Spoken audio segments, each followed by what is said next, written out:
Hello, everybody. Welcome to today's edition of Tip Off. David Locke along with you. The blinds are kind of closed. I know a lot of you on YouTube were complaining about that. Hope everyone's well. Hope everyone got to stay up late last night and watch the game. My wife fell asleep, and I think the last play she saw was the Gordon Hayward dunk, and she's like, "Did you guys actually win?" We did. Jazz win. Jazz win. Jazz win. That was great.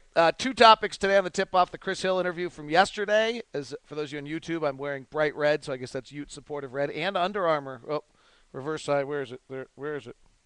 Right there. And Under Armour. But no, this was not provided me from the Utes. Chris Hill interview we did yesterday, as well as the Gordon Hayward game last night. So Chris Hill was I thought, classy enough to come on. You can only thank him for that. I didn't like the way he did the search. I was open about that, and he had enough time to come on. And I tried to ask him the questions I thought were relevant, that you guys wanted the answers to, that you needed to know about the search. I thought it was interesting to hear what's going on. The big sticking point, I mean, I thought he should have hired Tommy Connor, okay? But I don't know. You know, maybe there's inside things, and I don't know about. I thought Ernie Kent was an interesting name. He's floating around for UNLV. I thought, as I said from the very beginning, Ben Braun might solidify the program.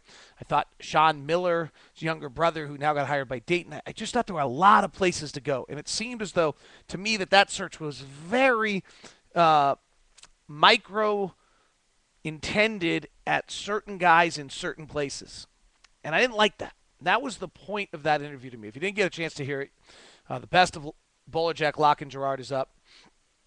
And what I really was trying to find out in his mind was how much the previous two failures impacted Dr. Hill. And then in addition to that, why the criteria he had. I'm not sure I got an answer that I liked. The answer, in my feeling, was you got to narrow somewhere. And yet then when I pushed on time, I think Dr. Hill knew when he fired Jim Boylan that worst case scenario, he could walk out with Larry Kraskowiak, and he was fine with that. But I'm not sure I feel, as I said to him, that he hit the 5-wood from 220 out to reach the green over water. And we'll see. I hope he's right. I certainly want Utah to do well. I want that program to go. But from that interview, and you can listen to it and tell me if you think you're wrong, and please correspond back to me on this. I am not entirely convinced I got an answer that I really, for me, explained why you would limit the search, why guys had to have Division I experience, why guys had to have an NCAA tournament win.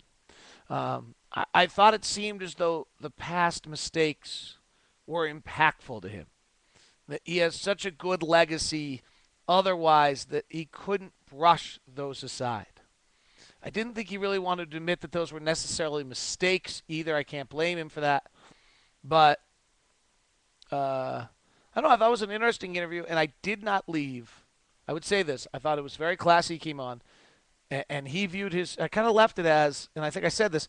Well, you've got your way you did it, and I have my opinions, and you know more than I do. But I certainly never – I didn't have a wow moment in that interview where I suddenly felt like, wow, I was wrong throughout that stretch of how I thought it should have been done.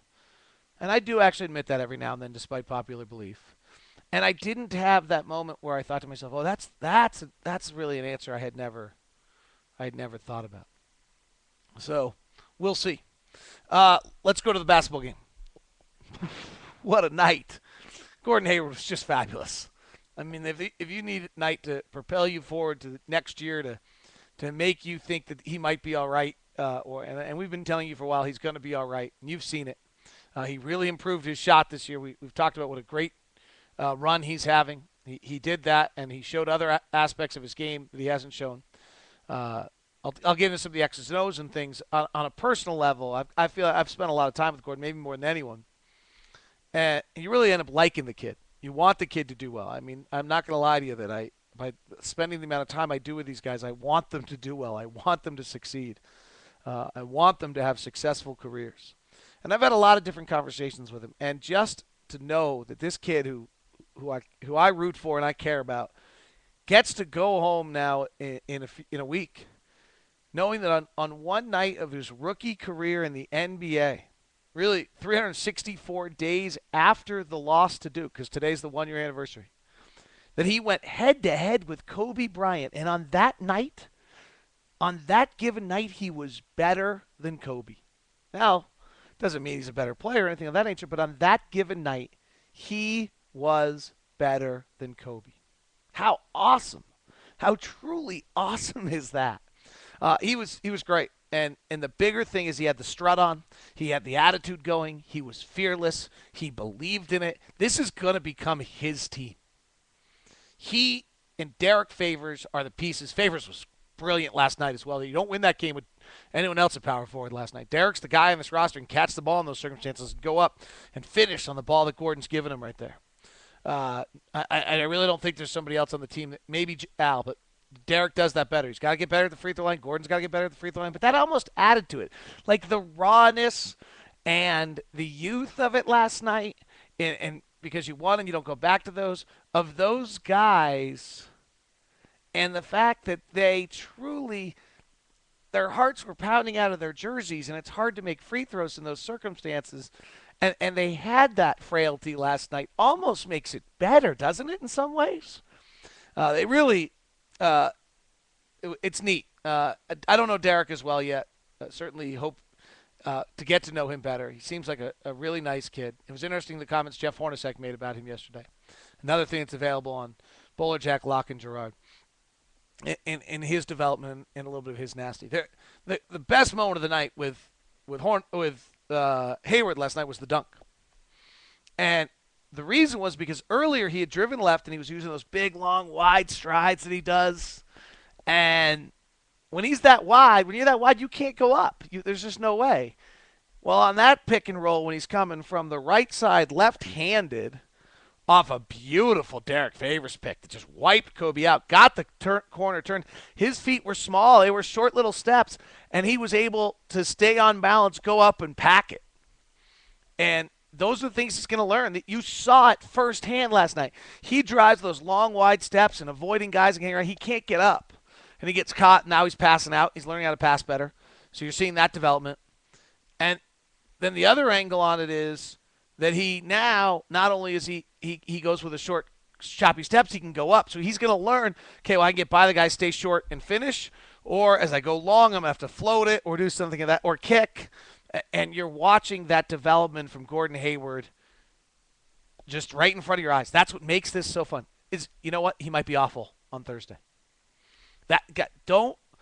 This is what's going to take some patience out of all of us. This is going to be a process. It could be long. Phil Jackson said to me last night that a 19-year-old big guy takes 4 to 5 years, maybe even 5 to 6. Might be true. It's kind of what Andrew Bynum has done, though Favors is more gifted. Jeff Hornacek said 3 to 4 years on Derek Favors. He expects him to be an all-star in 4 years. So we've got some time.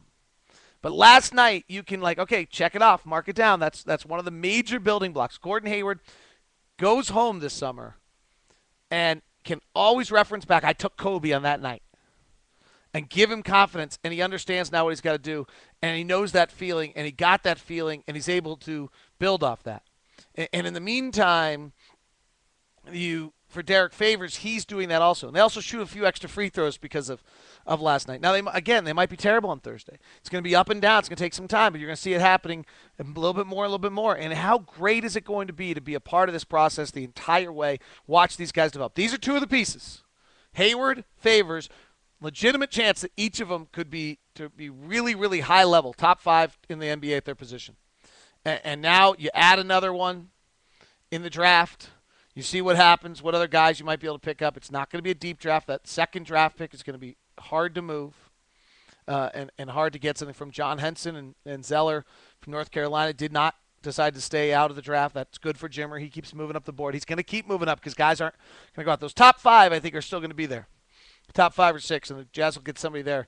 And we'll see whether they can catapult it up to a top 3. Do you package one of your pieces? But right now, that foundation pieces are there. It's Gordon. It's Derek. The new whoever comes in that early pick, those are your 3, and then we start working from there. Final note, Dave Rose today, press conference, 5-year contract. He's just a stud. From the day he was an assistant with Steve Cleveland, he's just a stud. Now, of course, his criteria, he wouldn't have met the criteria to be Utah's coach. That's all I'm saying. Nice little shot, I know. But I thought that was great to see 5-year contract, and it just means BYU's in really, really good shape. All right, that's tip off. Thanks for tuning in. It's a little long, 10 minutes. My bad. So we'll try to shorten those up for you unless you like them, and we'll talk to you soon. Bye, YouTubers.